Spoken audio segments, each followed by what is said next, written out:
образовалась целая армия здоровых, спортивно развитых молодых ребят. 85 лет гражданской обороне России. Праздник о нашей безопасности и о тех, кто готов предупредить несчастье. Они надеются, что неравнодушные люди не оставят их одних со своей бедой. Еще один пожар, а ведь впереди зима. На этот раз ЧС в селении Нижние Челуки. Радует, что все живы. Только совместная работа родителей, детей и учителей может дать какой-то результат. Вот это грамотный подход к делу. Третья школа Карабулака вошла в топ-500 лучших школ России.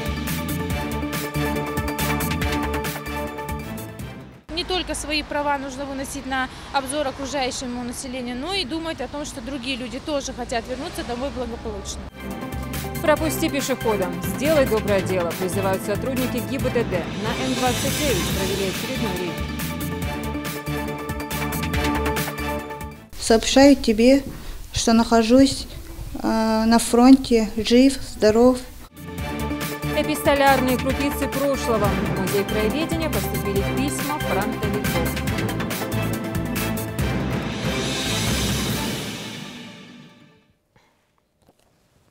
Добрый вечер, это новости 24. Гражданской обороне России 85 лет. Это отлаженная, эффективная система, работающая в круглосуточном режиме реагирования на чрезвычайные ситуации. Заботятся сотрудники этой службы обо всех нас. Мероприятие, посвященное этой дате, состоялось в Главном управлении МЧС России по Ингушетии. В числе почетных гостей ветераны МЧС, зампред правительства Заудин Дорбеков, начальник Главного управления МЧС России по Ингушетии Руслан Калоев. Репортаж Юсупа Герисканова. 2017 год в МЧС России объявлен годом гражданской обороны. Свой профессиональный праздник Ахматхан Беков отмечает вместе со служивцами. Более 20 лет он посвятил службе в государственном пожарном надзоре, начиная от рядового инспектора и заканчивая заместителем начальника управления. Ахматхан один из тех, кто стоял у истоков становления гражданской обороны. Хочу поздравить всех ветеранов, всех действующих сотрудников, всех, кто хоть как-то связан с этим праздником, с этой службой. На встрече не только действующие сотрудники министерства, в числе почетных гостей также ветераны МЧС и представители правительства. На сегодняшний день МЧС внедряет новый формат повышения готовности гражданской обороны, привлекая к активным действиям и самих жителей. История формирования системы гражданской обороны уходит корнями в 30-е годы прошлого столетия, когда Совет народных комиссаров утвердил положение о создании местной противовоздушной обороны. Как защитить население России на обширном пространстве, площадь более 17 миллионов квадратных километров? Для решения глобальных проблем защиты граждан от угроз военного времени и природных и техногенных чрезвычайных ситуаций создана гражданская оборона. Система гражданской обороны республики зарождалась вместе с самим регионом с 1993 года. Тогда у истоков становления стояло всего лишь 3 человека. Но сегодня, с учетом аварийной и поисково-спасательных подразделений регионального управления МЧС, насчитывается более 5000 сотрудников. Все эти силы и средства, они нацелены на одну задачу. Это ликвидация последствий возможной чрезвычайной ситуации, независимо от того, в результате военного характера или это крупномасштабные какие-то чрезвычайные ситуации.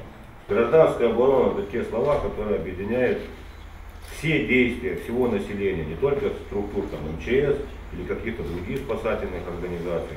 Все действия всего населения по оказанию помощи, по спасению как населения, так и материальных средств. Ежегодно подразделениями МЧС в республике ликвидируются сотни пожаров, проводятся мероприятия по спасению людей, оказавшихся в ситуациях угрозы жизни и здоровью. Спасатели приходят на помощь пострадавшим в ДТП. Слова благодарности и поздравления в адрес виновников торжества высказал и зампредседателя правительства. Пусть ваш профессионализм, ответственность и преданность своему делу и в дальнейшем служит развитию гражданской обороны и решению задач в области защиты населения территории нашей республики от чрезвычайной ситуации. С 3 человек машина закрутилась и образовалась целая армия здоровых, спортивно развитых молодых ребят. Сегодня мы действительно и в Союзе, по всей России, Ингушетии уже знают как субъект и как МЧС. За многолетнее безупречное служение делу гражданской обороны, защита населения и территории от ЧС медалью 85 лет гражданской обороны в первую очередь награждают ветеранов МЧС и особо отличившихся сотрудников. Благодарю Ахмеда Усмановича, прокурора отдела по надзору за исполнением федерального законодательства Республики Ингушетия.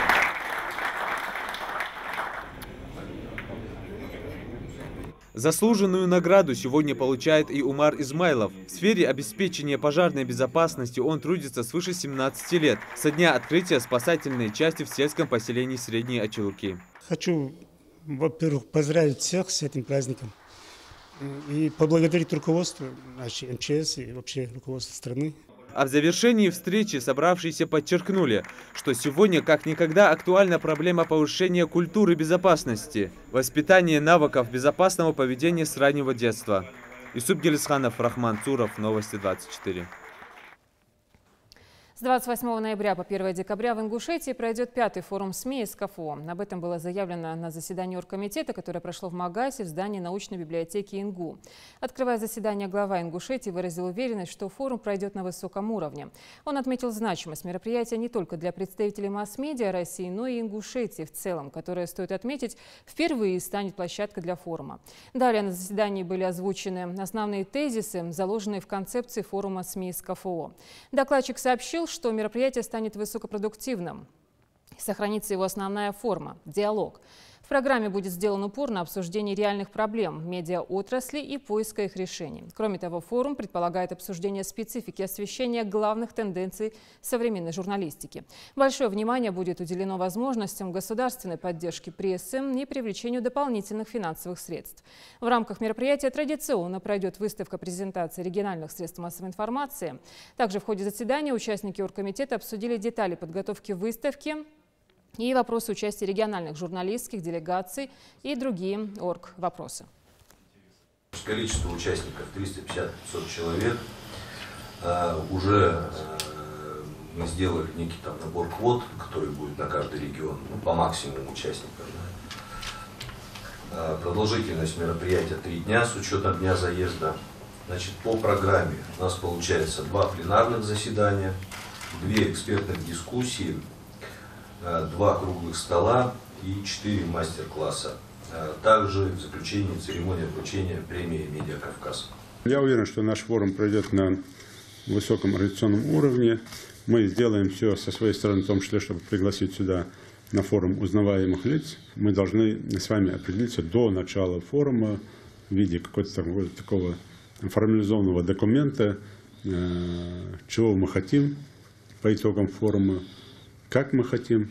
И еще одно из предложений, мы, если так, я, например, по крайней мере, не видел, может это есть, но я не увидел этого, тоже как предложение, если этого не было, после форума, чтобы какой-то там создать рабочую группу, которая будет до следующего форума отслеживать выполнение тех задач, которые мы приняли для себя на этом форуме.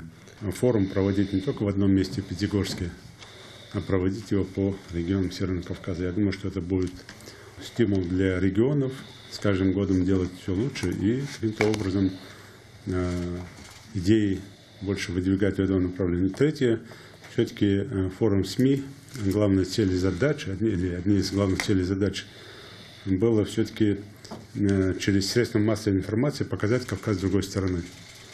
И делать это в Москве или в одном Пятигорске, этого недостаточно.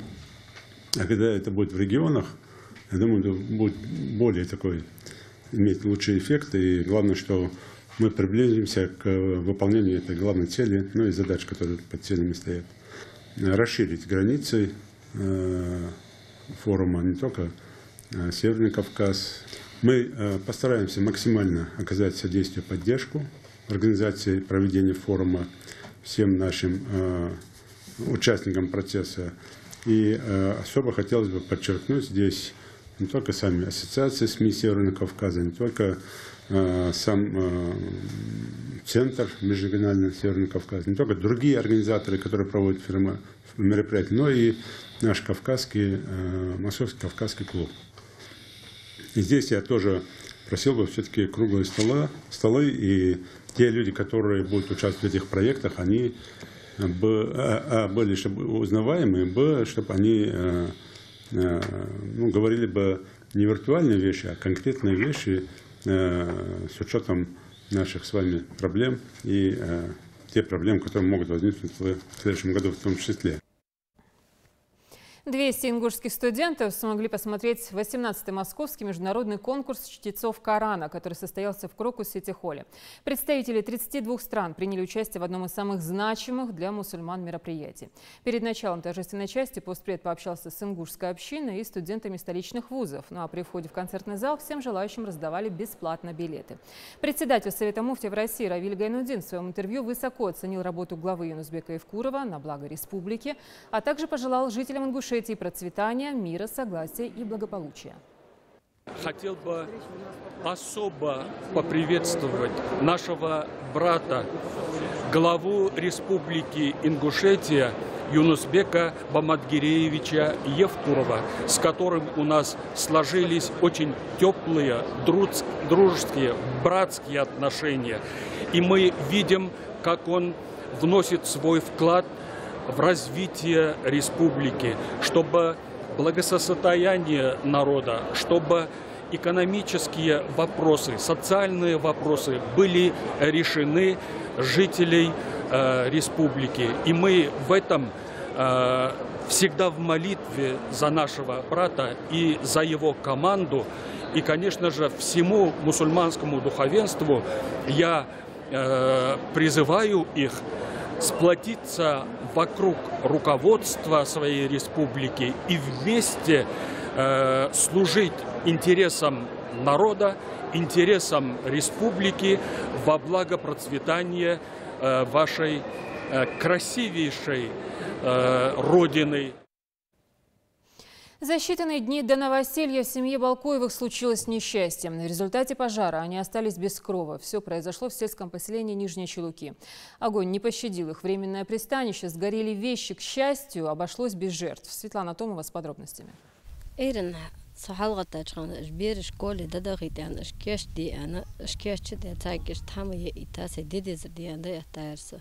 Еще утром в этом доме царила обычная суета. Дети собирались в школу, отец на работу. Оставшаяся хозяйка дома и малолетний ребенок и представить себе не могли, что спустя несколько часов от их вагончика останется в прямом смысле лишь пепел. Пятиклассница Раяна Балкоева бережно перекладывает сгоревшие книги в надежде найти среди них хоть одну уцелевшую в пожаре. В тот день, придя со школы, она просто не поверила своим глазам. Это все, что у меня осталось. Огонь уничтожил все имущество. Буквально в день пожара семья собиралась переехать. Местная администрация выделила им земельный участок. И уже несколько дней они собирали вещи для переезда. Должны были перевезти и вагончик. От короткого замыкания буквально за считанные минуты жилье сгорело дотла. Убитая горем хозяйка дома теперь не знает, как им быть. Ведь на руках у них 5 малолетних детей. حتى إذا بريك مار بيجي بريك كويس وكران في مصنع شلانك جاحت يصير هم خدوا رامي بجارنا دوق كان درسي خير بجارنا شيء ما خل حاجة برد أيوة أيه صح من وقت بيصير من تيجي قاعد قص فنر. Соседка Залина и по совместительству родственница Лейла Балкоева горе погорельцев понимает без слов. У нее самой не так давно сгорел вагончик и все, что в нем находилось. В пожаре также пострадал ребенок, но в итоге все обошлось благополучно. На подмогу семье пришли неравнодушные жители и фонд «Солидарность». Я беспокоюсь от того, что это все у меня было в сердце, все ее мысли, все, что она думала, я уже знала, что у нее будет. Это действительно очень тяжело. Такое пережить в какие-то минуты, остаться без жилья, это тяжело. Не оставлять погорельцев одних со своей бедой. Такую задачу ставит перед собой местная администрация. Они уже начали предпринимать кое-какие шаги для помощи семье Балкоевых. Сразу направился по всем инстанциям, по благотворительным фондам письма.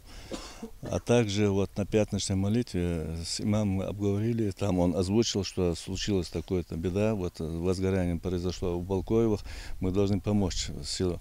И вот на этом же пятничном молитве мы должны собрать не знаю сколько. И вот насчет одежды тоже, вот детям, там 6 детей у нее по возрасту, соберем одежду им, школьные принадлежности. Вот к таким последствиям порой могут привести незаконное подключение к электросетям и несоблюдение правил противопожарной безопасности. И, возможно, этот случай станет для многих уроком. Ну а пока семья Балкоевых со своими малолетними детьми будут жить у родственников. Они надеются, что неравнодушные люди не оставят их одних со своей бедой. Светлана Томова, Магомед Урусханов. Новости 24. Третья школа Карабулака вошла в топ-500 лучших школ России. Этот рейтинг, по сути, исследование о том, где в России дают самое лучшее школьное образование. Результаты представлены вице-премьером Ольгой Голодец и министром образования и науки страны Ольгой Васильевой. Общеобразовательному учреждению, к слову, 20 лет. О том, кому обязаны таким высоким результатом, расскажет Лейла Гайсанова. Будущие врачи, инженеры и бухгалтеры сейчас сидят за соседними партами и готовят себя к профессии. У каждого из них есть свой интерес. Но при этом они хотят знать все и сразу. Поэтому не упускают возможности узнать что-то новое для себя, будь то от учителя или одноклассников. Впрочем, в этой школе, можно сказать, сама атмосфера располагает к учебе. Дети моего класса, также и я, участвуют во многих интеллектуальных кружках. Например, кружок Клио. Вообще, наверное, это самое замечательное место, где можно получить столько знаний и тем более вот посидеть на одном уроке. Я также всем советую. Это очень замечательно. В школе обучаются в 2 смены 41 класс и около 1300 учеников. Также здесь ведут дополнительные занятия в творческих кружках и спортивных секциях. И в педагогическом коллективе нет случайных людей. В этой школе трудятся 2 заслуженных учителя Российской Федерации, 9 заслуженных учителей Республики Ингушетия и 30 почетных работников общего образования Российской Федерации. Но в данный момент это успех я не отношу ни к одной из этих категорий. Только совместная работа родителей, детей и учителей может дать какой-то результат. Достижения школы говорят сами за себя. Многочисленные победы на различных олимпиадах и конкурсах, высокие результаты образовательной деятельности и успехи выпускников подтверждают статус школы. Наши ребята, во-первых, сдали ЕГЭ хорошо, все. Вот.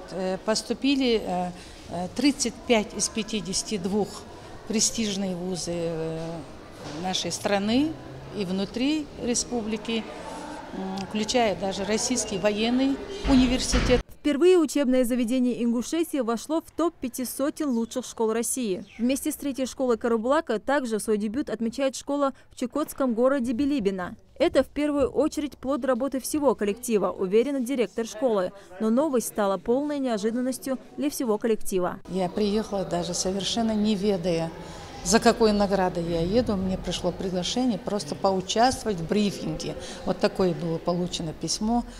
Там меня ждал очень хороший, красивый сюрприз. Список лучших из лучших представляется с 2013 года. Особенность последнего рейтинга – он составлен исключительно на объективных результатах. Оценивались школы по итогам олимпиад, экзаменов, количеству детей и наличию конкурсного отбора. Учитывались только те учебные заведения, которые проводят обучение детей с 1 класса. Весомый вклад в достижение внесла выпускница прошлого года Ясмин Чапаева, которая заняла призовое место на Всероссийской олимпиаде. Это не первый ребенок, с которым ты в этом направлении работаешь, а именно вот достиг этого этот ребенок. И вот когда объявляется вот именно место вот этого, да, призерства, победитель, да, вы не представляете, ребенок стоит счастливый на сцене, куда их вызывают, где им вручают эти медали и дипломы, а ты там в зале, у тебя появляются слезы.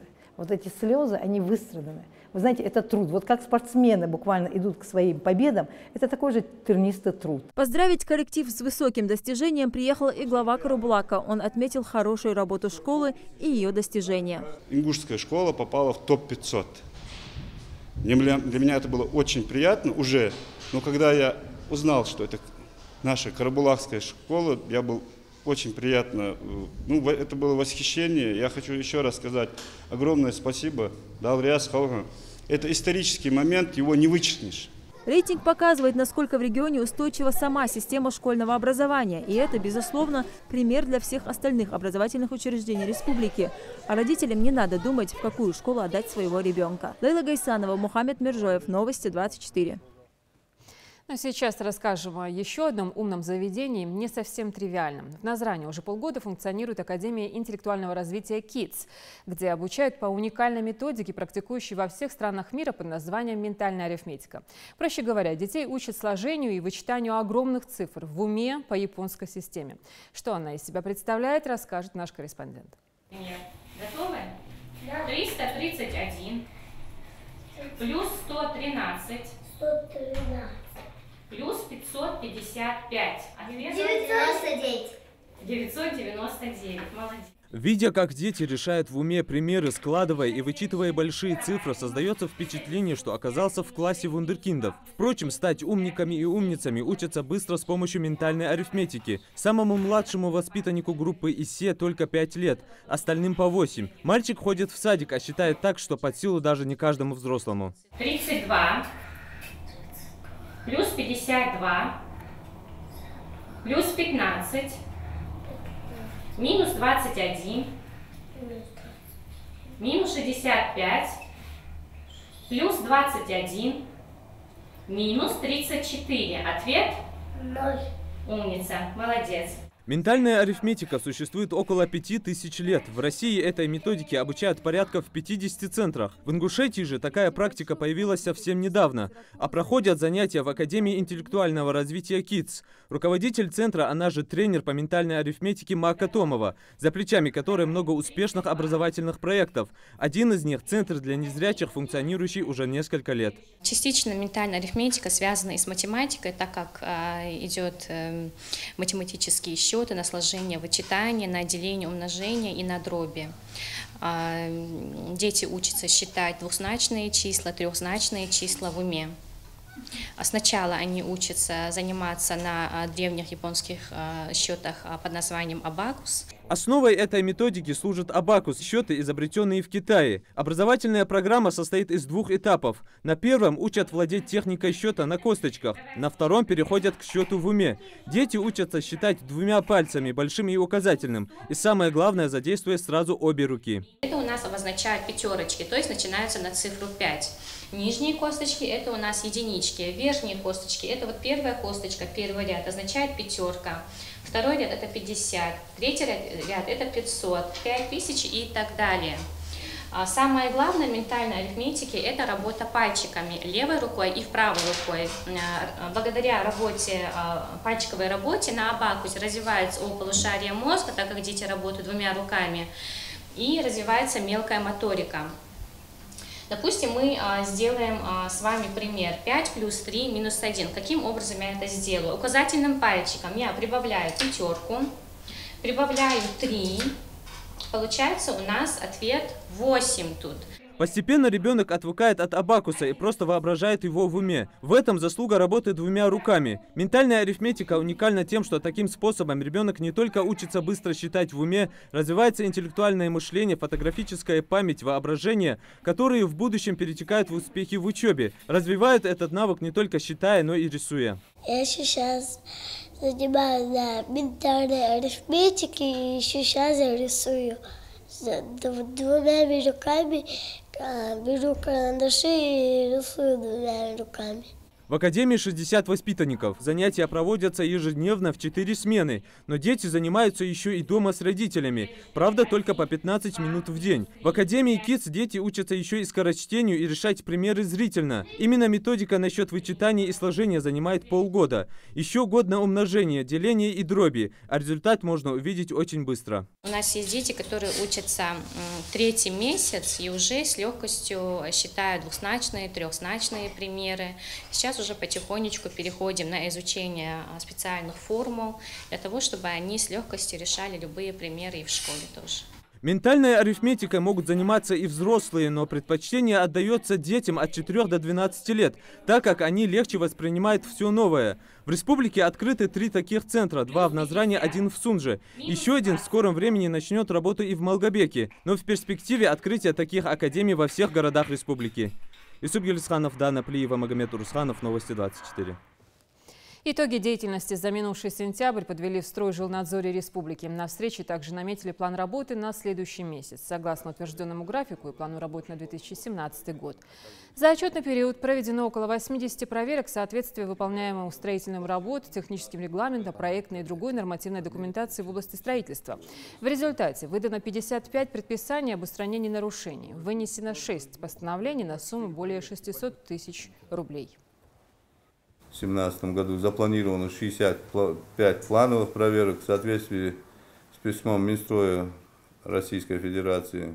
Сбор информации, подготовка, отправка ежемесячного отчета со сведениями, нарастающим итогом с начала года о количестве выданных разрешений на строительство и ввод в эксплуатацию, в том числе в отношении объектов жилого значения. В соответствии с утвержденным графиком проверок запланировано проведение плановых проверок отношений ТСЖ. Проверка исполнения ранее выданных предписаний, рассмотрение поступающих в инспекцию обращений граждан, а также исполнение поручений вышестоящих органов власти. Сотрудники ГИБДД продолжают организовывать акции безопасности. На этот раз рейд провели на федеральной трассе М-29. Призывали не торопиться и пропустить пешеходов. Репортаж Индиры Манкиевой. Инспекторы в который раз решили напомнить водителям о правилах ПДД. Не случайно очередная акция проходит именно на транзитной трассе М-29, поток машин на которой ни днем, ни ночью не кончается. «Пропусти пешехода» с таким призывом совместно с ГИБДД на дорогу выходят и студенты политехнического колледжа. Молодежь пытается обратить внимание автолюбителей к этой проблеме. Ведь нередко, особенно на дорогах с таким оживленным движением, как эта, машина на полной скорости пересекает зебру, не замечая пешеходов. Это своего рода открытый урок, отмечает руководитель группы студентов, чтобы сами молодые люди, потенциальные водители, наглядно увидели, к чему может привести халатность за рулем. Отвлекаясь от дороги хотя бы на один миг, водитель рискует жизнью, причем не только своей. Они будущие водители, чтобы они дальше сами, когда они будут сидеть за рулем, знали, что нужно пешеходов пропускать. Как должен вести себя мусульманин за рулем? Участники акции не только объясняют на словах, но и раздают водителям информационные брошюрки. Опытные водители то и дело жалуются на наглое поведение на дорогах молодых людей. Не пропускают, не уступают, куда бы ни шло. Но дошло до того, что даже по своей полосе спокойно проехать не дают. Обязательно выкинут маневр, пытаясь доказать кому-то: я хозяин трассы.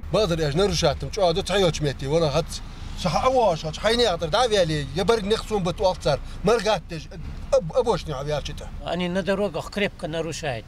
Прям и обгон берет вот не в положенном месте, неправильно вот. И из-за этого страдают другие. Организаторы акции уверены, бороться с нарушителями одними административными штрафами бесполезно. Подобные методы почему-то влияют на водителей совсем по-другому. Мы, конечно, хотим все-таки донести до водителей, что нужно думать о окружающих. Не только свои права нужно выносить на обзор окружающему населению, но и думать о том, что другие люди тоже хотят вернуться домой благополучно. Профилактические акции проходят по всему региону и будут продолжаться до тех пор, пока водители не станут хоть немного ответственнее за рулем. Индира Манкиева, Рахман Цуров, Новости 24. В Малгобекском районе началась работа по оформлению субсидий жителям по возмещению части затрат за коммунальные услуги. Все, кто желает оформить документы, могут это сделать в администрации по месту жительства. Прием документов будет осуществлять специально образованная рабочая группа в соответствии с графиком выездов. При этом необходимо иметь при себе паспорт. Все необходимые справки будут выдаваться на месте.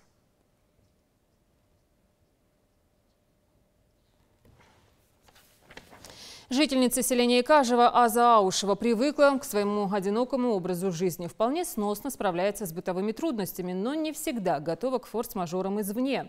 Пожилая женщина сама зарабатывает себе на пропитание и в принципе ни о чем не просит, лишь бы не мешали жить. Репортаж Мадины Пугоевой.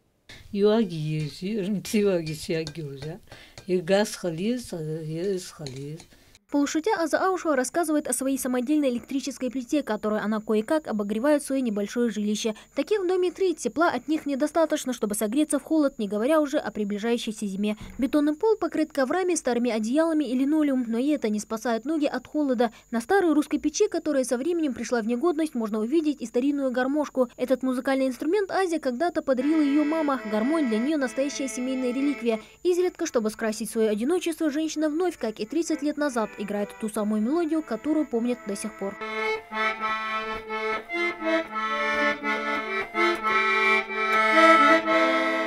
Вот только одиночество порой даже пугает сильную духом, но хрупкую старушку. Прошлой зимой к ней в дом пробрались неизвестные. Чужие шаги застали хозяйку врасплох.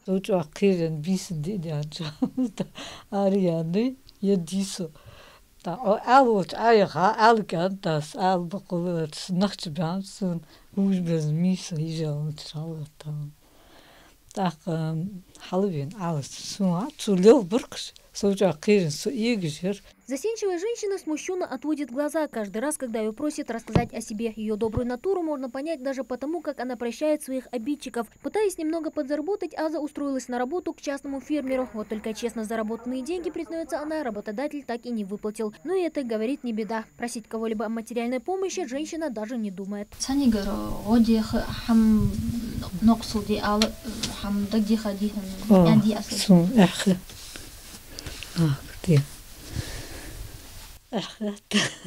سجشين هم حديث خلص ديكو شي حانل دردك ناقر داخل صوت أزداد سوجين إيس حانل شي ساعة ديت بيت سان وخودش لينتو بدرس وده شعر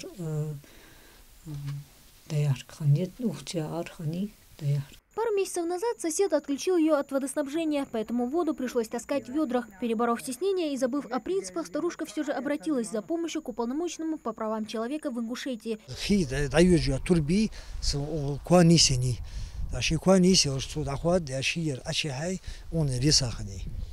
И вот с положения обратиться,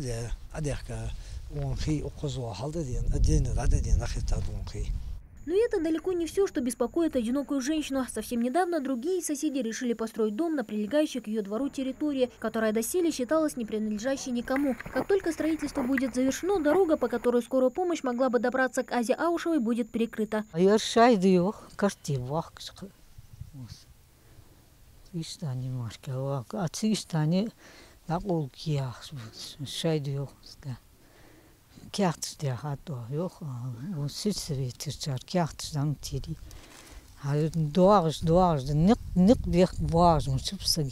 Несмотря на все сложности, с которыми пришлось столкнуться, Аза не отчаивается. Не надеясь на постороннюю помощь, она сама распоряжается своей жизнью. Летом подрабатывает на полях, а в свободное время ухаживает за огородом. Большое ореховое дерево во дворе и то приносит ей небольшую прибыль. Орехи она продает почти за даром. В то время как молодые и здоровые люди, отчаявшись, просят о помощи других, Аза сама строит свое будущее. Мадина Пугоева, Рахман Цуров, Новости 24. Во всех регионах Северного Кавказа введена практика поручительства за призывников. Поручителями в основном становятся старейшины, чиновники, просто уважаемые люди, которые должны гарантировать достойное поведение молодого человека во время военной службы. И не просто гарантировать, а мотивировать его к этому. Напомним, что в нашей республике с 2014 года существует комитет солдатских отцов, одна из главных задач которого – разъяснять, что из себя на самом деле представляет армейская служба. Фонд музея краеведения имени Тугана Мальсагова пополнился ценными экспонатами. Это оригиналы фронтовых писем и фотографии участников Великой Отечественной, братьев Дауда и Багаудина Ибрагимовых. Родственники хранили эти уже пожелтевшие от времени весточки как живую память о своих героях. Теперь каждый посетитель музея сможет увидеть события войны глазами ее очевидцев. Дорогой мой многоуважаемый брат Уди, сообщаю тебе, что нахожусь на фронте, жив, здоров. Это последняя весточка, которую Дауд Ибрагимов из Тайпа Евлоевых отправил своему брату Уди. В письмах красноармеец часто спрашивал о доме. О войне рассказывал так: «Я на полпути к немецким мерзавцам, обязательно вернусь с победой». Дауд ушел на фронт вместе со старшим братом Багаудином, уроженца сельского поселения Валерик Ачхой-Мартанского района Чечено-Ингушетии. Братьям тогда было всего 18 и 19 лет. В 1940 году они были призваны в ряды Красной Армии из Веденского районного военкомата. Оба брата в начале войны идут на фронт. Воевали они на Украине. Все, что сохранилось в память о героях войны, это 7 писем, истрепанных временем, и фронтовые фотографии Дауда. Здесь он слева с боевым товарищем Веретенниковым. Если от Дауда хоть какие-то вести были, то от Багаудина совсем наоборот. От него пришло всего одно письмо в 1941 году. Больше о нем ничего не известно. Дауд Ибрагимов погиб в конце августа 1943 года. Похоронен в братской могиле в Новороссийске. Все эти материалы переданы в музей родственниками участников Великой Отечественной войны, в том числе их племянником Адланом, сыном старшего брата Уди, кому и были адресованы письма с войны. К подлинным документам, которые родственники с таким доверием передали музею, здесь также относятся трепетно. Они в очень потрепанном виде. Их нельзя вкладывать в целлофановые такие пакеты. Есть специальная инструкция для хранения именно вот ветхих документов. Для этого пользуются специальной вот такой калькой. Это бумага специальная, лощеная. Для сотрудников музея это бесценный вклад в исторический фонд, тем более архив о боевом пути сыновей ингушского народа, воевавших на фронтах Великой Отечественной войны. Здесь как раз проходит акция «Подари музею». Эти экспонаты получат новый статус и новую жизнь, будут представлены на новых выставках и экспозициях. Так, с начала акции в музее собрано более 300 ценных предметов.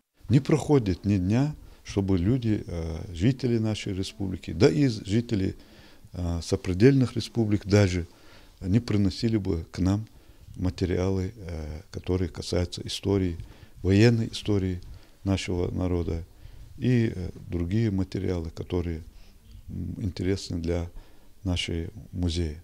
Семьи Ибрагимовых поделились самым дорогим, что у них было, в память о 2 солдатах, погибших еще в расцвете сил за свободу и светлое будущее своей родины. Память о них должна жить века. Залина Могушкова, Майрбек Миржоев, Новости 24.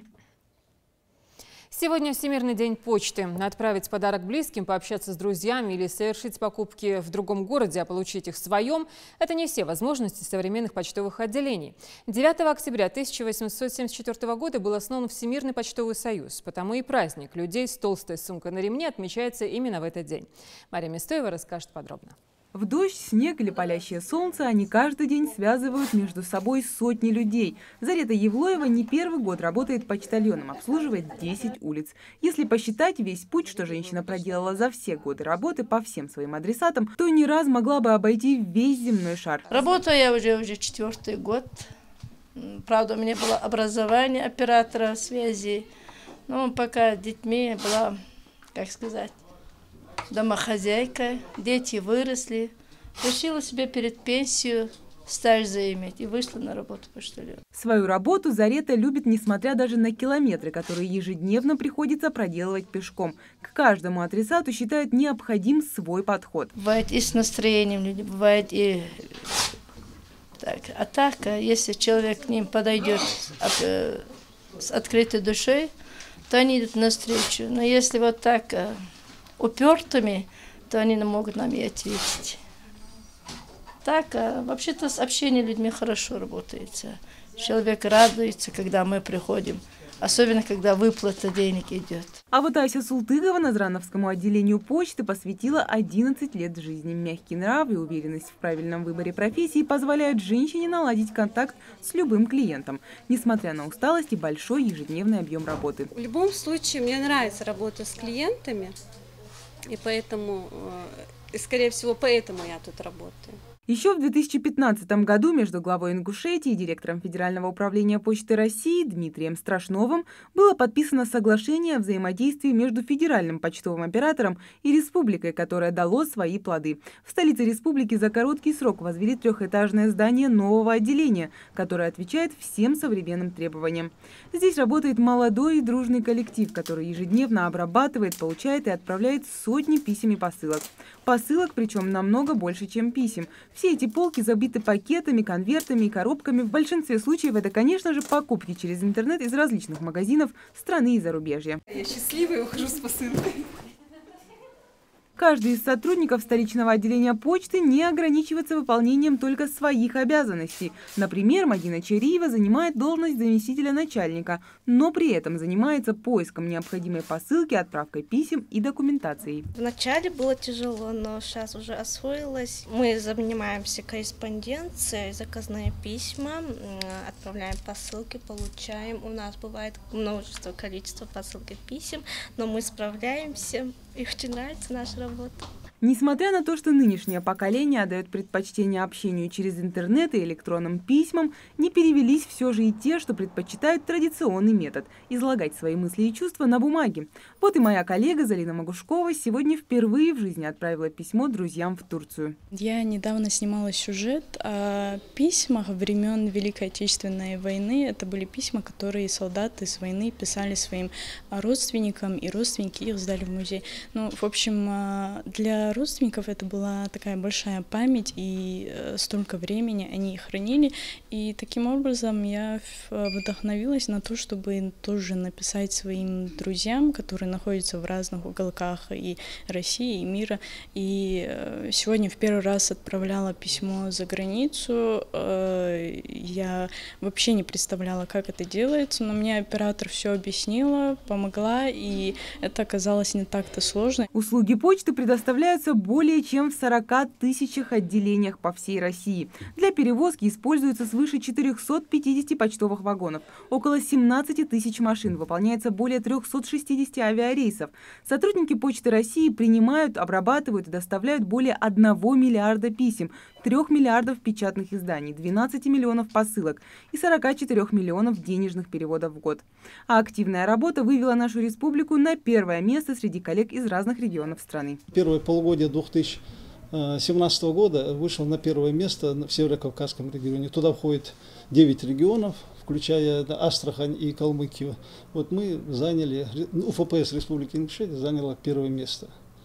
Я еще раз хотел бы повторить, что это только благодаря нашим гражданам, которые такую поддержку оказывают нам, покупая наш товар, наши услуги. До конца года управление планирует усовершенствовать 5 отделений почты, а уже в новом 2018 году начнется строительство новых почтовых пунктов в разных сельских поселениях и городах республики. Отправляйте письма своим друзьям и близким. Это не только внимание и теперь уже оригинальный способ общения, но и память, к которой можно прикоснуться. Марина Мистоева, Майрбек Миржоев, Новости 24. Создание высокопроизводительных рабочих мест. Стратегия роста для России и Ингушетии. Конференция на эту тему пройдет 23 октября в Назрановском ДК. Еще в 2012 году Владимиром Путиным было дано поручение до 2020 года обеспечить более 25 миллионов граждан рабочими местами с достойной заработной платой. На сегодняшний день задача по стране почти выполнена. Осталось трудоустроить более 8 миллионов человек. Так, в ходе конференции планируется обсудить вопросы социальной значимости, методы подсчета, потенциал региона в создании высокопроизводительных рабочих мест. Обсудят на встрече и основные проблемы, сдерживающие рост этого показателя, и способы его развития. Если взять то количество, я оттолкнулся от того, сколько у нас сегодня статистика, считает 14 864 высокопроизводительных рабочих мест у нас в нашей республике. Эксперты оценивают не очень высоко наш потенциал. Они предлагают нам создать порядка 240 мест.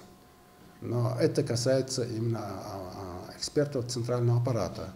Мы сами считаем, что эта цифра значительно выше, учитывая, что у нас создан ряд современных предприятий. Это завод АТМ, завод «Полимер», завод по производству светодиодных ламп в Малгобеке. Кроме того, ведь высокопроизводительные рабочие места считаются не только на предприятиях, фабриках.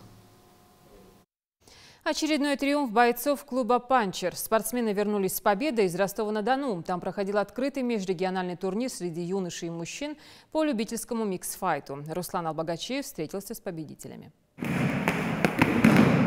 Комбинация двойка, затем перевод в партер и добивание меньше 2 раундов понадобилось Адаму Муцольгу, чтобы одержать победу над соперником.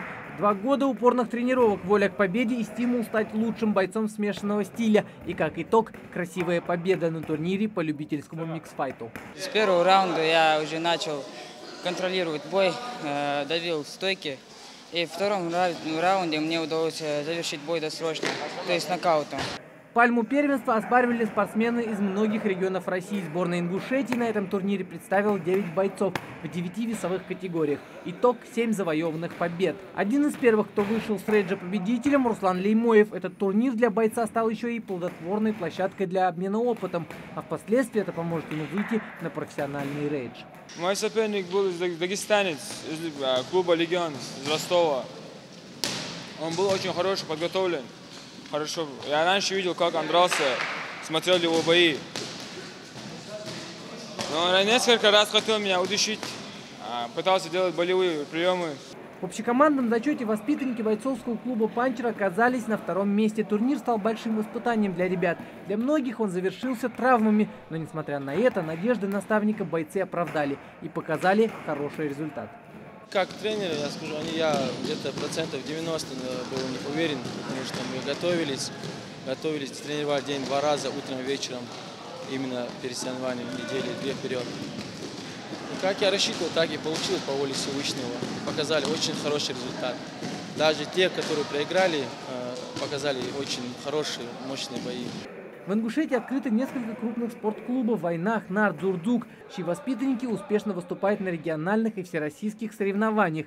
Бойцовский клуб по смешанным единоборствам «Панчер» уже не раз продемонстрировал свои возможности и теперь готовит файтеров для битвы в Назране, откуда для многих начнется дорога в М1.